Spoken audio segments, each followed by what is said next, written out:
എക്സലോജിക് കേസിൽ മുൻ മുഖ്യമന്ത്രി പിണറായി വിജയന്റെ മകൾ വീണയെ വരിഞ്ഞുമുറുക്കി എൻഫോഴ്സ്മെന്റ് ഡയറക്ടറേറ്റ്. വീണ ടി വിദേശത്ത് പണമയച്ചതിൽ ഫെമ ചട്ടലംഘനത്തിലേക്കും അന്വേഷണത്തിനാണ് തീരുമാനം.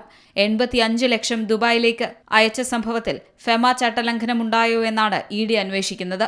ഹവാല ഇടപാടുകൾക്ക് വേണ്ടിയാണോ വ്യാജ സിം ഉപയോഗിച്ചത് എന്ന സംശയമാണ് ഉയരുന്നത്. 85 ലക്ഷം ദുബായിലേക്ക് അയച്ചെന്നാണ് വീണയുടെ ഡയറിയിൽ രേഖപ്പെടുത്തിയിരുന്നത്. പണം എങ്ങനെ ആർക്കയച്ചു എന്നാണ് അന്വേഷണം. കേസിൽ ആരോപണ വിധേയയായ വീണയ്ക്ക് പങ്കാളിത്തമുള്ള രണ്ടാമത്തെ കമ്പനിയെന്ന് എൻഫോഴ്സ്മെന്റ് ഡയറക്ടറേറ്റ് കണ്ടെത്തിയ ലേക്കർ ഇന്ത്യ കോർപ്പറേഷൻ കടലാസ് കമ്പനിയാണോ എന്ന സംശയമാണ് ഇപ്പോൾ ഉയരുന്നത്. കോഴിക്കോട് പന്തീരങ്കാവിലെ ഒരു കെട്ടിടത്തിലാണ് ഈ കമ്പനിയുടെ മേൽവിലാസമുള്ളത്. GST നമ്പർ ഉൾപ്പെടെ അവിടെ പതിച്ചിട്ടുമുണ്ട്. സ്ഥാപനത്തിന്റെ വാടക കൃത്യമായി നൽകുന്നുണ്ടെങ്കിലും ഓഫീസ് പ്രവർത്തിക്കുന്നുണ്ടോ എന്ന കാര്യത്തിൽ വ്യക്തതയില്ല. മെഡിക്കൽ ഉപകരണങ്ങൾ കൈകാര്യം ചെയ്യുന്ന കമ്പനിയാണെന്ന് ചൂണ്ടിക്കാട്ടി കോഴിക്കോട്ടെ ഒരു ഡോക്ടറാണ് കെട്ടിടം വാടകയ്ക്കെടുത്തിരിക്കുന്നത്. രജിസ്ട്രാർ ഓഫ് കമ്പനീസിൽ സ്ഥാപനവുമായി ബന്ധപ്പെട്ട ഒരു ഔദ്യോഗിക വിവരങ്ങളും ലഭ്യമല്ലെന്നതും ദുരൂഹമാണ്.